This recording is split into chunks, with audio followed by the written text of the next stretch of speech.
Hello friends, मैं हूं आदित्य। आप सभी का स्वागत करता हूं अपने यूट्यूब चैनल पर। आज हम हेडिंग, रूल्स और कमेंट क्या होते हैं इनके बारे में देखने वाले हैं।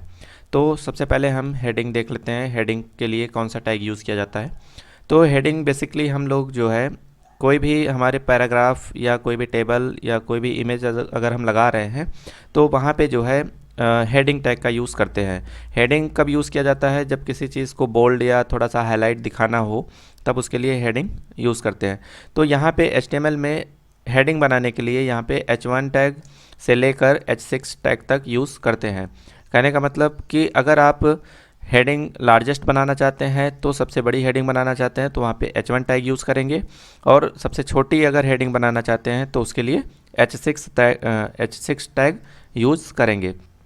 देखिए यहाँ पे एग्जांपल में जो H1 लिखा हुआ है ये सबसे बड़ी हेडिंग होगी, फिर उससे छोटी H2 में, फिर उससे छोटा H3 में। तो कहने का मतलब है कि जब हम इसकी प्रैक्टिस करेंगे कि जो है सबसे बड़ी हेडिंग तो H1 में दिखाई ही देगी और H2 में, H3 में कब हमको यूज़ करना है, तो जब इसका प्रैक्टिस हमारे पास रहेगा तो यहाँ पे जो है हम उसको आसानी से यूज़ कर पाएंगे।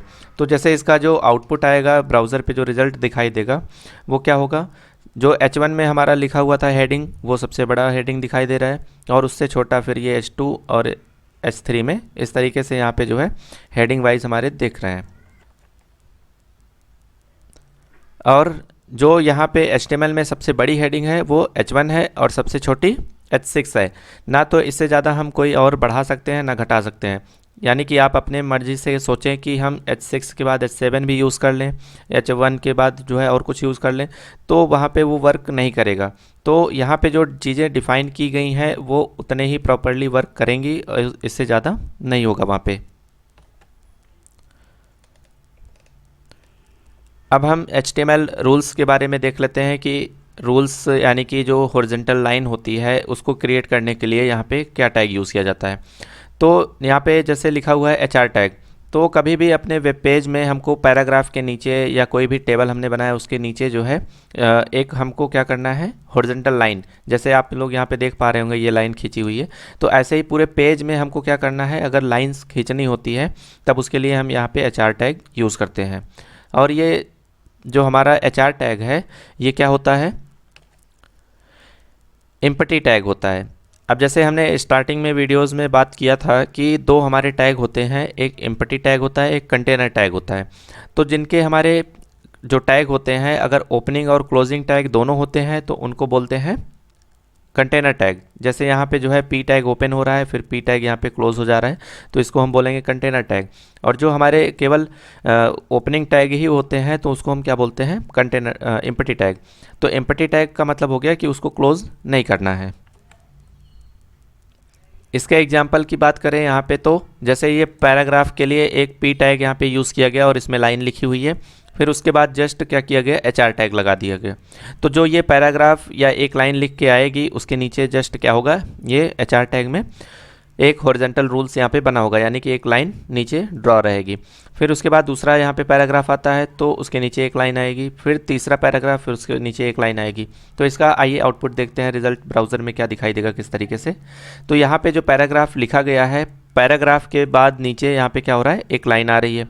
फिर उसके बाद यहाँ पे जो है एक पैराग्राफ लिखा गया, फिर उसके नीचे यहाँ पे लाइन आ रही है। तो इस तरीके से अपने पेज में, अपने वेब पेज में कहीं भी हमको जो है अगर लाइन ड्रॉ करनी होती है तो वहाँ पे HR टैग यूज़ करेंगे। अब हम बात करते हैं कमेंट की। कमेंट क्या होता है, जैसे अगर हम अपने ब्राउज़र में कोई भी कोड लिखते हैं और उसको हम ब्राउज़र पे नहीं दिखाना चाहते हैं, यानी कि जो भी हम कोड लिखेंगे अपने टेक्स्ट एडिटर में उसको हम ब्राउज़र पे शो नहीं करवाना चाहते हैं या उसको ब्राउज़र रीड ना करे, तो उसके लिए यहाँ पे क्या करते हैं, कमेंट यूज़ करते हैं। यहाँ पे जो कमेंट वर्ड यूज़ किया गया है इसका मतलब ये है कि वो लाइन या वो पैराग्राफ क्या होगा, ब्लॉक कर दिया जाएगा, जो आपके ब्राउज़र में वहाँ पे रीड नहीं होगा। तो इसके लिए कौन सा टैग यूज़ करते हैं, तो यहाँ पे लेफ़्ट एंगल और एक्सप्लेनेशन मार्क 2 बार डैश, और उसके बाद जितने को पैराग्राफ को हमको कमेंट में चेंज करना है उतने में यहाँ पे डबल डैश करके एंगल, राइट एंगल ब्रैकेट लगा देंगे। तो ये जो लाइन है हमारी क्या होगी, ये ब्राउज़र में शो नहीं होगी। जैसे एग्जांपल में यहाँ पे पैराग्राफ लिखा है नीचे, और यहाँ पे जो है कमेंट में this comment will not be displayed ये लिखा हुआ है। तो इसका जब हम आउटपुट देखेंगे ब्राउज़र पे, तो यहाँ पे केवल क्या होगा, जो पैराग्राफ टैग लगा हुआ है उसी का रिजल्ट यहाँ पे क्या होगा, दिखाई देगा। आइए इन तीनों टैग का प्रैक्टिकल पहले करके हम लोग समझ लेते हैं कि कैसे कैसे टैग को यूज़ करना है, फिर उसके बाद आगे बढ़ते हैं। देखिए, जैसे पहले वीडियो में हमने बताया हुआ था आपको कि हमको जो है HTML कोड लिखने के लिए किसी न किसी टेक्स्ट एडिटर की ज़रूरत होती है। तो पहले वाले वीडियो में हमने जो है स्टार्ट किया था नोटपैड में। आज हम सबलाइम में जो है प्रोग्राम्स को अपने लिखने वाले हैं। देखिए, जो आप अगर HTML जो पढ़ रहे हैं, अगर आप ओ लेवल के रिगार्डिंग पढ़ रहे हैं तो आप नोटपैड पे प्रैक्टिस करेंगे। नोटपैड पे प्रैक्टिस करने का मतलब ये है कि आपका जब प्रैक्टिकल होगा तो प्रैक्टिकल में आपको सबलाइम या नोटपैड प्लस प्लस या कोई टेक्स्ट एडिटर नोटपैड के अलावा नहीं मिलने वाला है। तो आप अपनी प्रैक्टिस जो है नोटपैड पे करें। सबलाइम में न्यू फाइल कैसे क्रिएट करना है इसको पहले हम जान लेते हैं, उसके बाद यहाँ पे जो है HTML के कोड लिखते हैं। तो फाइल में जाना है, फाइल में जाके न्यू पे क्लिक करना है, तो नया एक फ़ाइल हमारे पास ओपन हो जाएगा। अब ये फ़ाइल जब ओपन हो गया है तो इसको सबसे पहले हम .html से इसको सेव कर लेते हैं। सबलाइम में बेनिफिट क्या है यूज़ करने का कि जब भी हम कोई भी कोड लिखते हैं तो हमको पूरा नहीं लिखना पड़ता है, उसका जब भी एक दो लेटर लिखते हैं तो ऑटोमेटिक वो लिख के आ जाता है या सजेशन में दिखाई देने लगता है। तो ये काफ़ी हेल्प करता है हमारे HTML कोड को लिखने में, इसलिए जो है मोस्टली हम जो है यूज़ करते हैं सबलाइम। देखिए, यहाँ पे सबसे पहले इस अपनी फ़ाइल को क्या करेंगे, सेव कर लेंगे। तो फाइल में गए और सेव पे क्लिक किए, या आप Ctrl+S भी प्रेस कर सकते हैं। आप अपनी लोकेशन चूज़ कर लीजिएगा कि फ़ाइल को कहाँ सेव करना चाहते हैं। फिर यहाँ पे जैसे हमने अपनी लोकेशन कहाँ पे सेट किया हुआ है, डॉक्यूमेंट में गए और यहाँ पे M2R5 नाम का फ़ोल्डर है, इसके अंदर आ गए और फाइल नेम में यहाँ पे हम अपने फ़ाइल का नाम डाल देंगे। जैसे यहाँ पे हमने नाम डाल दिया लेक्चर 4। लेक्चर 4 के साथ यहाँ पे आपको एक्सटेंशन नाम भी जो है ऐड करना है। जैसे जो HTML फाइल हम सेव करते हैं तो उसका एक्सटेंशन नेम क्या होता है, .html या .htm। तो यहाँ पे .html या .htm से हम क्या कर रहे हैं, इसको सेव कर दे रहे हैं। तो जैसे ही हमने .htm से सेव किया तो यहाँ पे फाइल का नाम देख रहे होंगे आप, चेंज हो गया है।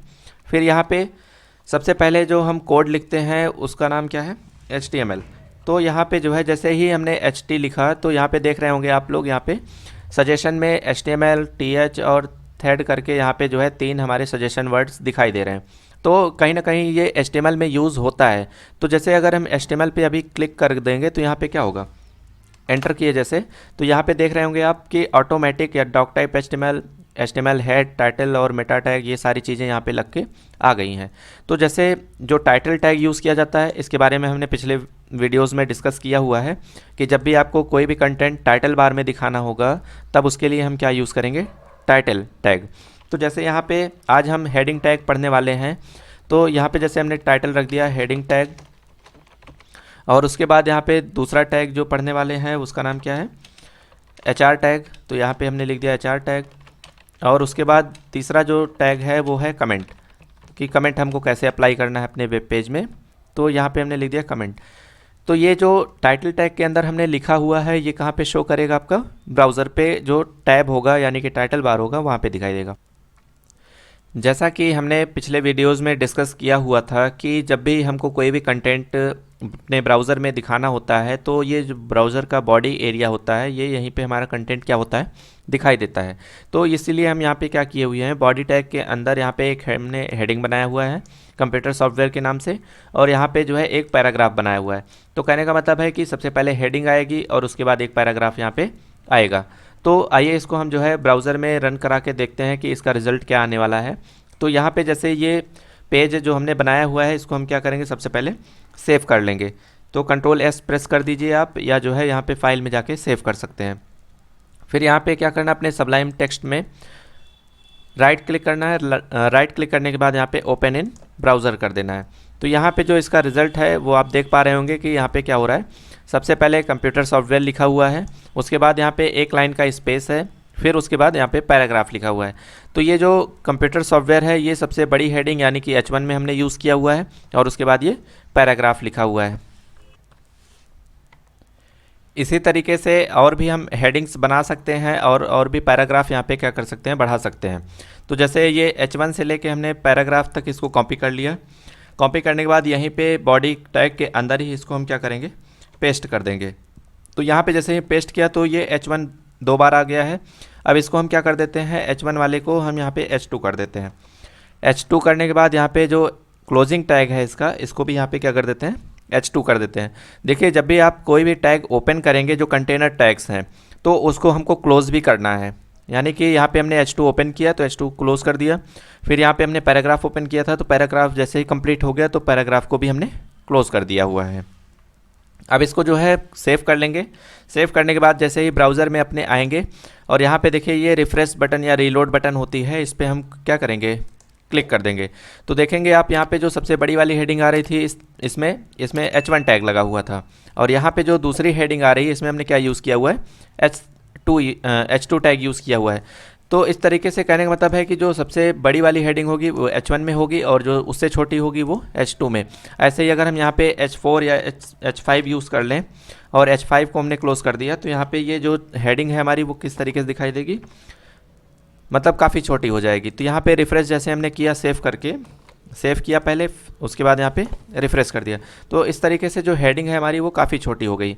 तो हम अपने पैराग्राफ में डिसाइड करेंगे कि हम किस टाइप की हेडिंग रखना चाहते हैं। हमारे लिए H1 बेस्ट रहेगा या H2, H3, इस तरीके से जो भी आपको अच्छा लगता है वो आप यहाँ पे क्या कर सकते हैं, हेडिंग टैग का यूज़ कर सकते हैं। अब हम बात करते हैं कि जो हेडिंग टैग है उसके बाद यहाँ पे जो है हॉरिजॉन्टल रूल्स यानी कि HR टैग का यूज़ कैसे करना है। अब देखिए यहाँ पे जो हमारे टैग होते हैं उनका कोई ज़रूरी नहीं कि आप एक के बाद जो हम यहाँ पे लिख रहे हैं वही यूज़ कर सकते हैं। आप पहले पैराग्राफ लिख सकते हैं, उसके बाद हेडिंग यूज़ कर सकते हैं, या पहले आप हॉरिजॉन्टल टैग या इमेज टेबल कुछ भी पहले आप लगा सकते हैं। तो कहने का मतलब आपको डिसाइड करना है कि क्या कंटेंट हमारा कहाँ पे दिखाई देगा, तो आप उस टैग को पहले यूज़ करेंगे, फिर उसके बाद आगे के टैग को यूज़ करेंगे। तो जैसे यहाँ पे H2 में हमने कंप्यूटर सॉफ्टवेयर लिखा है तो इसकी हेडिंग चेंज करके इसको कर देते हैं कंप्यूटर हार्डवेयर कर देते हैं। अब देखिए यहाँ पे जैसे इसको हम कॉपी पेस्ट कर लेंगे, 2-3 बार कॉपी किया हमने, इसको पेस्ट किया, फिर उसके बाद पेस्ट किया, फिर इसके बाद पेस्ट कर दिया। तो यहाँ पे हमने 3-4 हेडिंग बना रखा है। अब इसको क्या कर देते हैं, H3 कर देते हैं, फिर उसके बाद H4 और इसको H6 कर देते हैं, यानी कि सबसे छोटी हेडिंग। फिर इसको क्या कर देते हैं 3, 4 और इसको 6। तो ये जब हम इसको कोड रन करा के यहाँ पे देखेंगे तो पहले इसको सेव कर लेंगे। सेव करने के बाद यहाँ पे क्या करेंगे, सबसे पहले इसको सेव कर लेंगे, Ctrl+S प्रेस करेंगे, सेव हो गया, और इसके बाद ब्राउज़र में आके क्या करेंगे, इसको रिफ़्रेश कर देंगे। तो यहाँ पे सब जो H2 हेडिंग है उस तरीके से दिखाई दे रही है, और उसके बाद यहाँ पे छोटे होते हुए सारी हेडिंग आ गई है। अब यहाँ पे अगर हम हर हेडिंग या पैराग्राफ के बाद कोई लाइन ड्रॉ करना चाहते हैं तो उसके लिए यहाँ पे क्या यूज़ करेंगे, HR टैग। तो यहाँ पे जैसे अगर हम इस पैराग्राफ के बाद एक लाइन चाहते हैं तो यहाँ पे क्या कर देंगे, HR टैग यूज़ करेंगे। HR टैग में सिंपल सा हमको क्या लिख देना है, HR, और यहाँ पे एंगल ब्रैकेट क्लोज कर देना है। फिर उसके बाद यहाँ पे मान लीजिए हमने H3 के बाद यहाँ पे HR यूज़ किया, फिर यहाँ पे हमने लिख दिया HR और यहाँ पे क्लोज कर दिया। अब इसको हम सेव करके ब्राउज़र पे जब यहाँ पे रीलोड करेंगे पेज को तो यहाँ पे देख रहे होंगे कि इस पैराग्राफ के बाद जैसे ये P टैग हमने यूज़ किया हुआ था तो इसके बाद यहाँ पे क्या हो रहा है, HR टैग हमने यूज़ किया, तो यहाँ पे क्या हो रहा है कि एक हॉरिजॉन्टल रूल्स यहाँ पे आ गया, मतलब एक लाइन यहाँ पे ड्रॉ हो गई है उस पैराग्राफ के नीचे।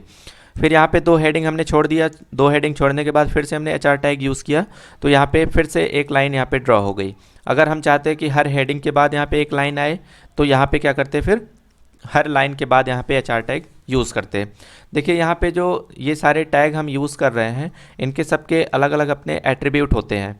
जैसे HR टैग या H1 टैग जो भी यूज़ कर रहे हैं, अब मान लीजिए जो ये हेडिंग हमारी कंप्यूटर सॉफ्टवेयर है या कंप्यूटर हार्डवेयर है, इसको हम बीच में दिखाना चाहते हैं, यानी कि यहाँ पे कहीं बीच में दिखाई दे, तो यहाँ पे जो H1 है, H1 में यहाँ पे क्या यूज़ करेंगे, H1 का जो एट्रीब्यूट है उसका नाम है अलाइन, यानी कि अलाइनमेंट इसका क्या होना चाहिए। तो यहाँ पे हम अलाइन लिखेंगे। अलाइन लिखने के बाद देखिए अभी तो यहाँ पे 3 अलाइनमेंट हम लोग यूज़ करेंगे। लेफ़्ट डिफ़ॉल्ट में होता ही है, सेंटर कर सकते हैं और राइट कर सकते हैं। तो अलाइन का मतलब हो गया कि यहाँ पे जो है कहाँ पे इसका अलाइनमेंट होना चाहिए, जो हेडिंग हम यहाँ पे यूज़ कर रहे हैं कंप्यूटर सॉफ्टवेयर, उसका अलाइनमेंट कहाँ पे होना चाहिए। तो अलाइन में हमने जैसे लिखा सेंटर, सेंटर लिखा हमने, उसके बाद इसको सेव किए, सेव करने के बाद यहाँ पे क्या कर दिया, हम इसको रिफ़्रेश कर दिए। तो देखिए यहाँ पे जो हमारा हेडिंग है वो कहाँ पे आ गया, सेंटर में आ गया, है ना। तो ये जो अलाइन इक्वल्स टू हमने सेंटर लिखा है, ये क्या है, H1 टैग का एट्रीब्यूट है। हमेशा जब भी हमारा कोई भी टैग जो लगा होता है, चाहे वो जैसे P टैग हो या HR टैग है, तो HR टैग का जो राइट एंगल या जो H1 टैग का राइट एंगल ब्रैकेट है ये वाला, इसके पहले ही हम क्या करते हैं, एट्रीब्यूट को लिखते हैं। अगर आप जो है इधर उधर कहीं लिखेंगे तो वहाँ पे वो काम नहीं करेगा। जैसे कहने का मतलब कि इसको जो है हमने कट करके यहाँ पे इसके बाहर लिख दिया, एंगल ब्रैकेट के बाहर, तो यहाँ पे क्या होगा, ये यहाँ पे काम नहीं करेगा, मतलब सेंटर में नहीं आएगा। जैसे इसको हम सेव करके अभी रिफ़्रेश करेंगे यहाँ पे, तो रिफ़्रेश करने पे देख रहे हैं आप कि अलाइन इक्वल्स टू सेंटर और ये पूरा का पूरा लिख के आ जा रहा है। तो हमको ये गलतियाँ नहीं करनी है। आप पहले से ही ध्यान रखेंगे अगर इन चीज़ों का, तो आप अपना अच्छा वेब पेज बना पाएंगे। तो जैसे इसको हमको कहाँ लिखना है, जब भी कोई भी टैग हम यूज़ करेंगे तो उस टैग में यहाँ पे जो राइट एंगल ब्रैकेट क्लोज हो जाता है, उसके बाद यहाँ पे स्पेस देंगे। स्पेस देने के बाद यहाँ पे क्या करेंगे, अलाइन इक्वल्स टू सेंटर लिख देंगे। तो ये जो है करेक्ट वे है लिखने का, जो भी एट्रीब्यूट आप लिखेंगे। तो इसको सेव करके अब यहाँ पे अगर रिफ़्रेश करेंगे तो यहाँ पे ये कंप्यूटर सॉफ्टवेयर क्या हो रहा है कि यहाँ पे बीच में दिखाई दे रहा है।